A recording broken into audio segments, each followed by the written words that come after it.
Study with Prince में आपका स्वागत है। आज पढ़ेंगे fundamental first semester computer IT का introduction of computer in Hindi. Computer क्या होता है? वर्तमान समय में इंटरनेट का युग है जिसमें कंप्यूटर का ज्ञान होना अति आवश्यक है। आज सभी कार्य कंप्यूटर के द्वारा किए जा रहे हैं, चाहे ऑनलाइन क्लास हो या मार्केटिंग हो या मनी ट्रांसफ़र हो, कंप्यूटर के माध्यम से की जा रही। तो इसकी कड़ी से कड़ी आज इस पोस्ट में हम जानेंगे वीडियो के माध्यम से कंप्यूटर क्या है, कंप्यूटर का पूरा नाम, कंप्यूटर को हिंदी में क्या कहते हैं, आदि बहुत सारे सवालों का जवाब आज जानेंगे। कंप्यूटर शब्द की उत्पत्ति कहाँ से हुई? कंप्यूटर शब्द की उत्पत्ति लैटिन भाषा के कंप्यूट शब्द के से हुई, जिसका अर्थ है कैलकुलेशन। तो हम कर सकते हैं कि कंप्यूटर गणना करने वाला एक मशीन है, इसलिए कंप्यूटर को हिंदी में संगणक कहा जाता है। कंप्यूटर बना है, कंप्यूटर हार्डवेयर और सॉफ्टवेयर से मिलकर बना है। ये कंप्यूटर का फुल फॉर्म है। ये बहुत सारे अलग अलग कंप्यूटर के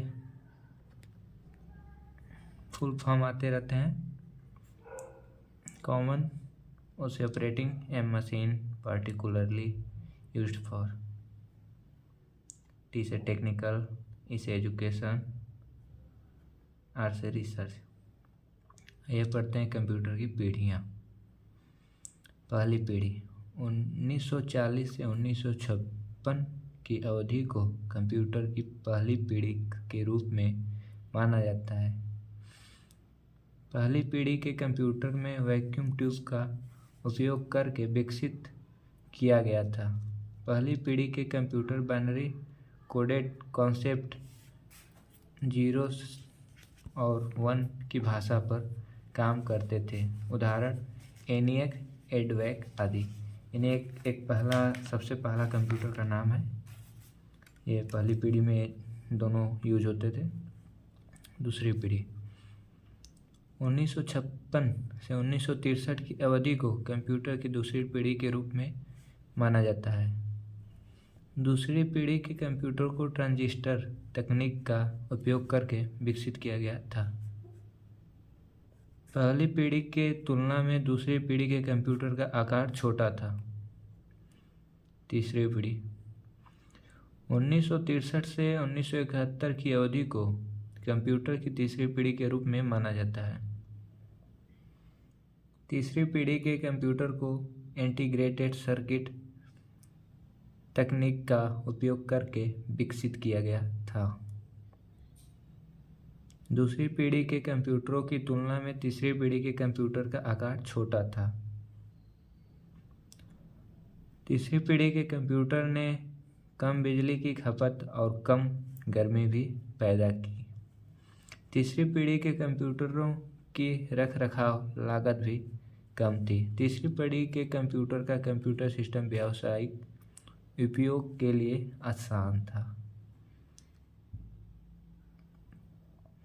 चौथी पीढ़ी 1972 से 2010 की अवधि को कंप्यूटर की चौथी पीढ़ी के रूप में माना जाता है। चौथी पीढ़ी के रूप में माना जाता है। चौथी पीढ़ी के कंप्यूटरों को माइक्रो प्रोसेसर तकनीक का उपयोग करके विकसित किया गया था।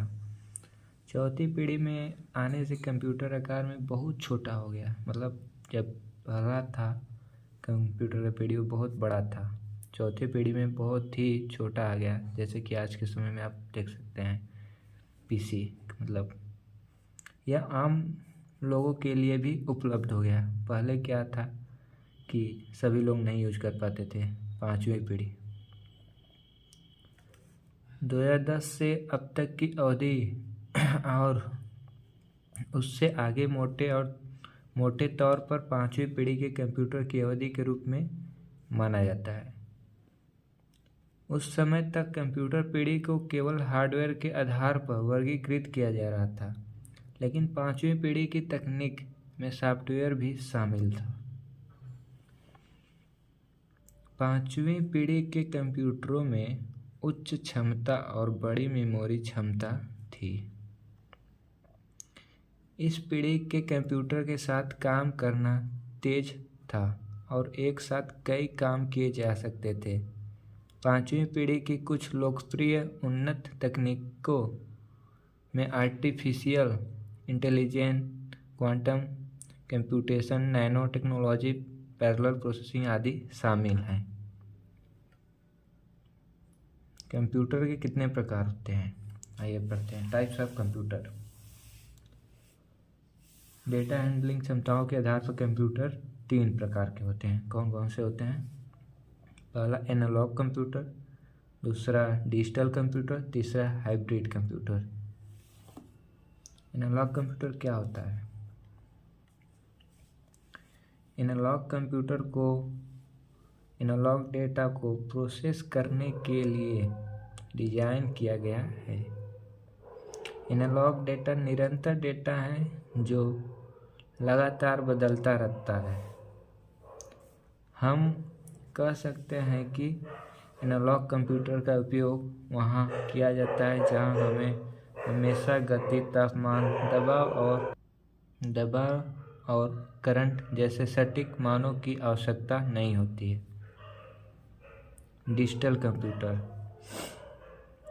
डिजिटल कंप्यूटर को उच्च गति पर गणना और तार्किक संचालन करने के लिए डिज़ाइन किया गया है।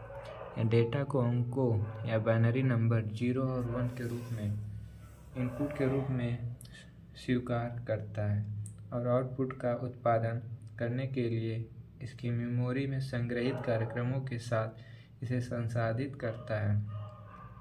सभी आधुनिक कंप्यूटर जैसे लैपटॉप, डेस्कटॉप, स्मार्टफोन सहित जिनका हम घर या कार्यालय में उपयोग करते हैं वे डिजिटल कंप्यूटर हैं। हाइब्रिड कंप्यूटर क्या होता है? हाइब्रिड कंप्यूटर में एनालॉग और डिजिटल कंप्यूटर दोनों की विशेषताएं होती हैं। यह एक एनालॉग कंप्यूटर की तरह तेज है और इसमें डिजिटल कंप्यूटर की तरह मेमोरी और सटीकता है। यह एनालॉग संकेतों को स्वीकार करता है और प्रसंस्करण से पहले उन्हें डिजिटल रूप में परिवर्तित करता है। इसलिए इसका व्यापक रूप से विशेष अनुप्रयोगों में उपयोग किया जाता है जहां एनालॉग और डिजिटल डेटा दोनों को संसाधित किया जाता है।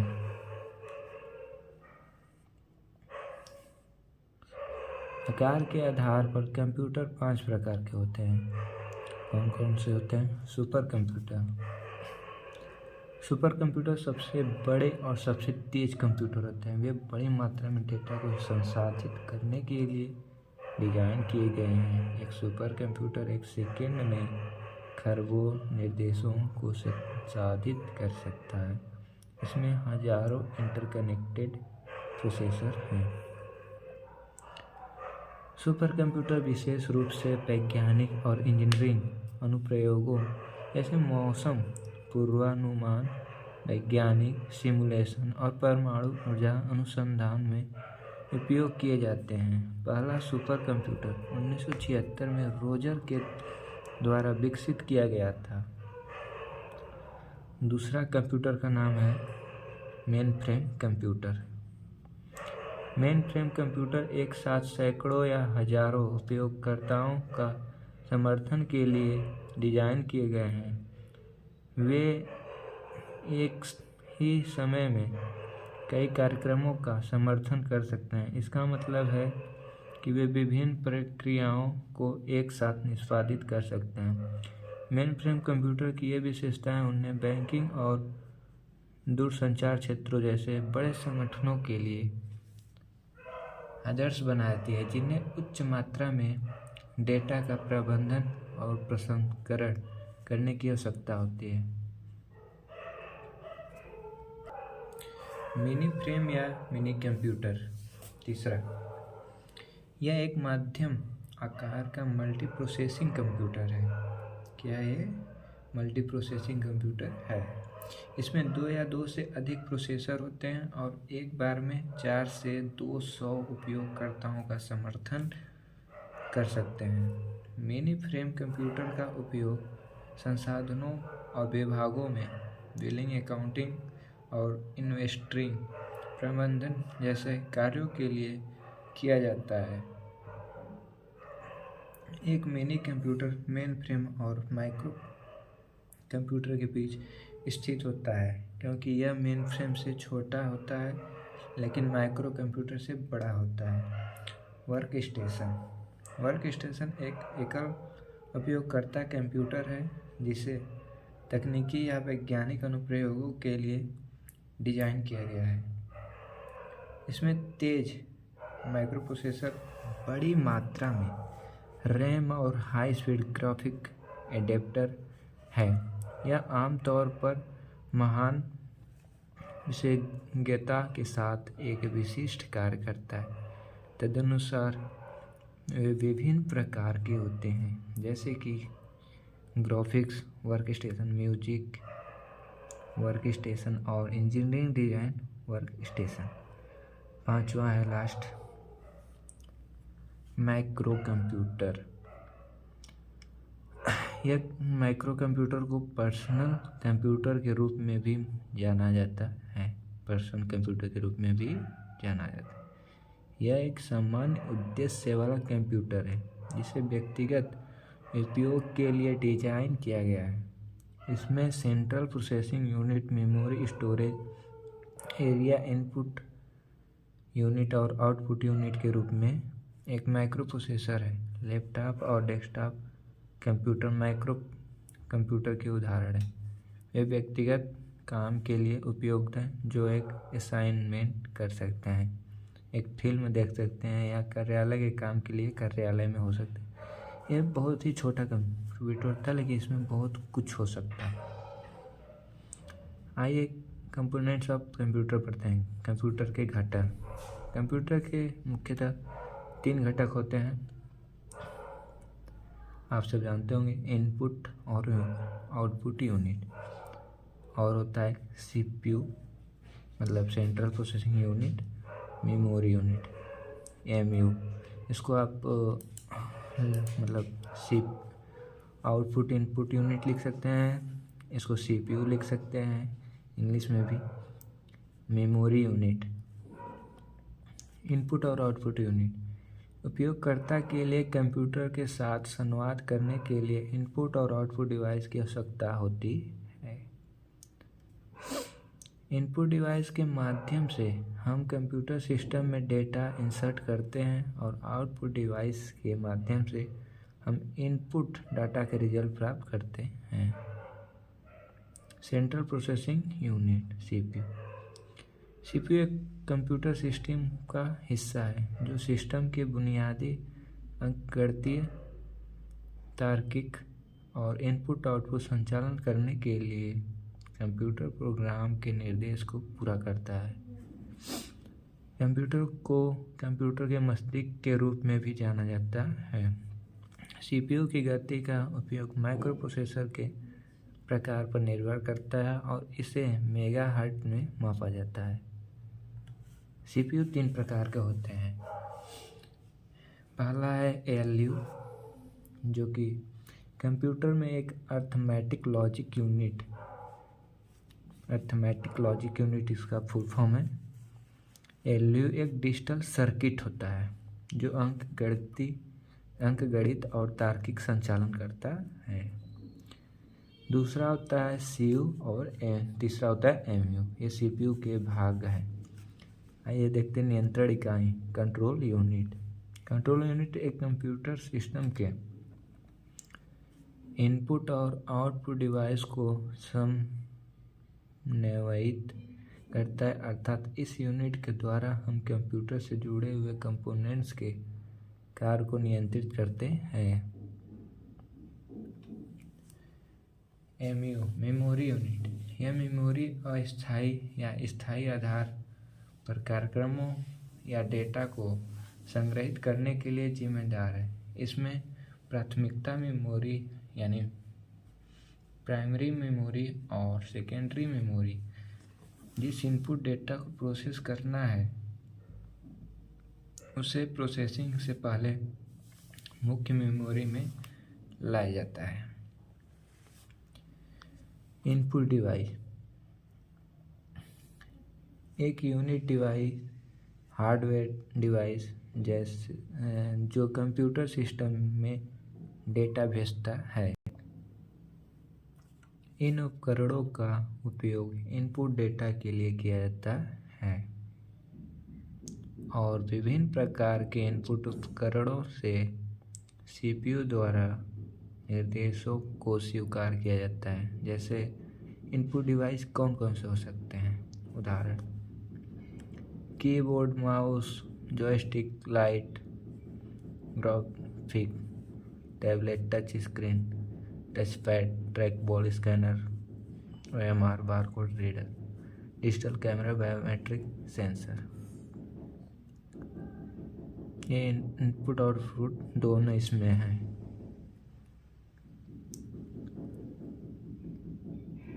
आउटपुट डिवाइस एक आउटपुट डिवाइस कंप्यूटर हार्डवेयर उपकरणों का एक हिस्सा है जिसका उपयोग डेटा प्रोसेसिंग के परिणाम को संप्रेषित करने के लिए किया जाता है। आउटपुट डिवाइस उपयोगकर्ता द्वारा किए गए विभिन्न ऑपरेशनों का परिणाम है। कुछ उपकरण जिनका उपयोग संसाधित परिणाम या आउटपुट को प्रदर्शित करने के लिए किया जाता है, जैसे मॉनिटर हो गया, प्रिंटर हो गया, प्लॉटर हो गया, स्पीकर हो गया, हेडफोन, प्रोजेक्टर etc। बहुत सारे होते हैं। आउटपुट इनपुट दोनों पढ़ लेना अच्छे से। कंप्यूटर मेमोरी कंप्यूटर सिस्टम में सबसे महत्वपूर्ण तत्वों में से एक है।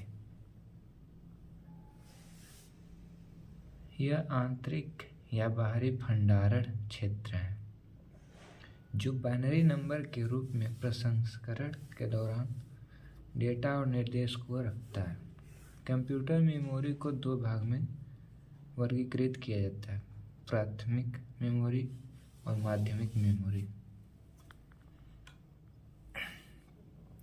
इसे मुख्य मेमोरी के रूप में भी जाना जाता है। यह डेटा और निर्देशों को रखने के लिए कंप्यूटर द्वारा उपयोग की जाने वाली आंतरिक भंडारण मेमोरी है।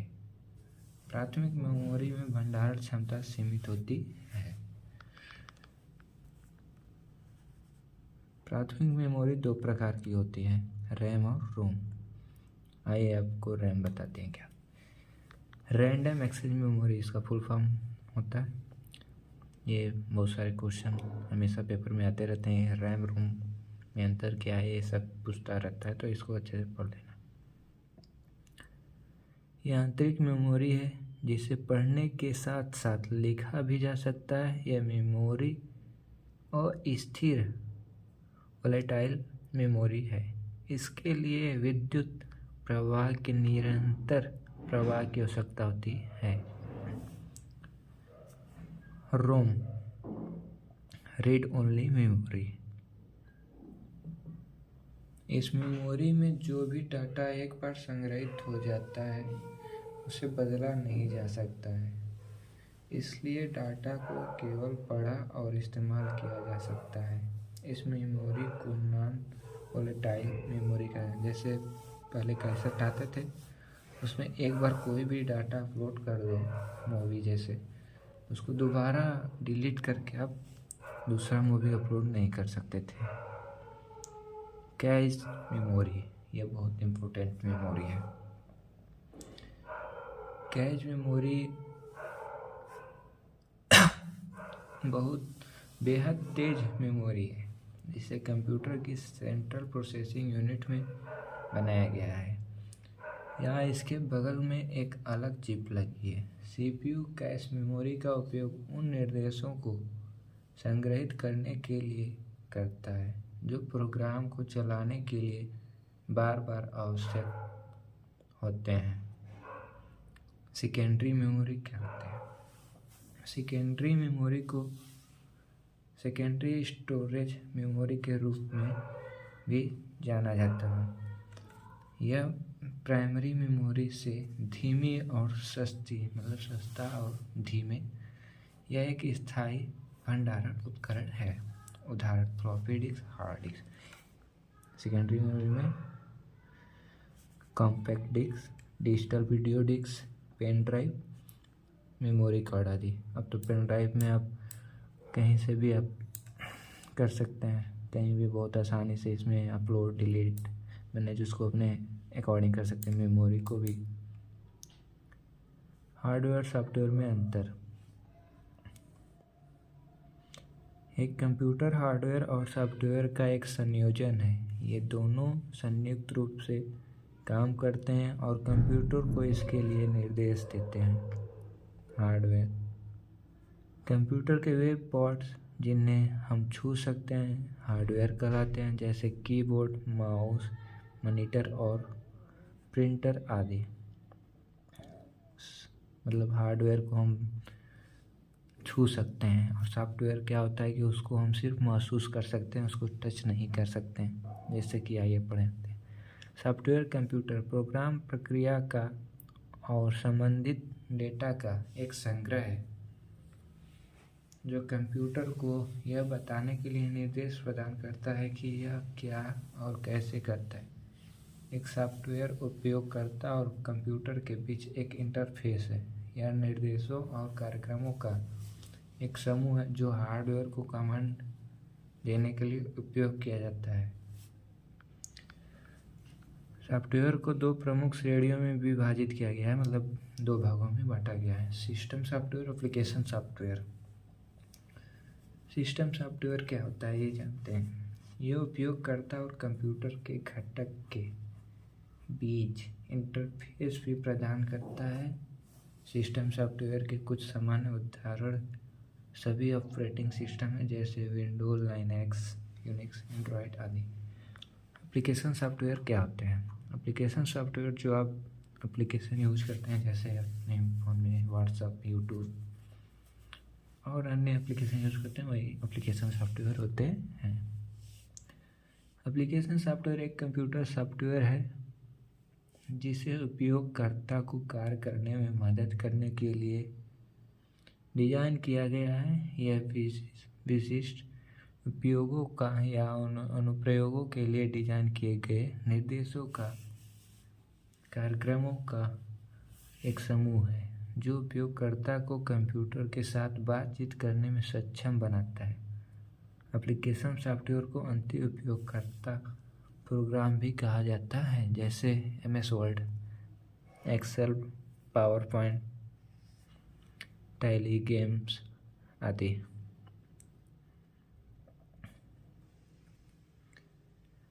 संख्या प्रणाली, ये बहुत इम्पोर्टेंट है, इसको अच्छे से पढ़ लेना। कंप्यूटर आपकी भाषा को नहीं समझ पाता है कि आप इनपुट के रूप में क्या देते हैं। इनपुट को एक रूप में परिवर्तित किया जाता है ताकि कंप्यूटर इसे समझने में सक्षम हो। एक कंप्यूटर केवल स्थिति संख्या प्रणाली को समझ सकता है। निम्नलिखित कंप्यूटर संख्या नंबर सिस्टम प्रणाली यहाँ दी गई है। Binary number system. बाइनरी में केवल दो अंक होते हैं, 0 और 1। सभी डेटा 0 और 1 के रूप में परिवर्तित होते हैं और बाइनरी नंबर सिस्टम पर डिजिटल कंप्यूटर काम करते हैं। बाइनरी नंबर सिस्टम का बेस 2 है। दशमलव संख्या प्रणाली। दशमलव संख्या प्रणाली में एक संख्या का प्रतिनिधित्व करने के लिए 8 प्रतीक है, इसलिए इस संख्या प्रणाली का आधार 10 है और अंकों का उपयोग 0 से 9 तक किया जाता है।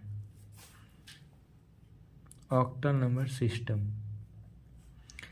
इस प्रणाली में पूरे 8 प्रतीक होते हैं, इसके 8 आधार होते हैं, इसमें 0 से 7 तक का उपयोग किए जाते हैं। Hexadecimal system. इस प्रणाली में 16 अंक उपलब्ध हैं, इसमें 0 से 9 और A से F, मतलब इसमें दोनों यूज होते हैं। A 10 को दर्शाता है, B 11 को, जैसे C 12 को, D 13 को, E 14 को, F 15 को दर्शाता है। इस संख्या प्रणाली में 16 अंक हैं, इसलिए इसका बेस 16 होता है। ये बहुत ही इम्पोर्टेंट है, इसको जरूर पढ़ के जाना। Unit of computer memory measurement, इसको एक बार देख लो। जैसे निबल 1 बाइट्स किलो, केबी को बाइट्स में चेंज करते हैं, एमबी को कितना एमबी होगा, 1024 केबी होगा, जीबी को 1 जीबी बराबर 1024 एमबी होगा। ये आपके पेपर में आएंगे। Thank you, like and subscribe.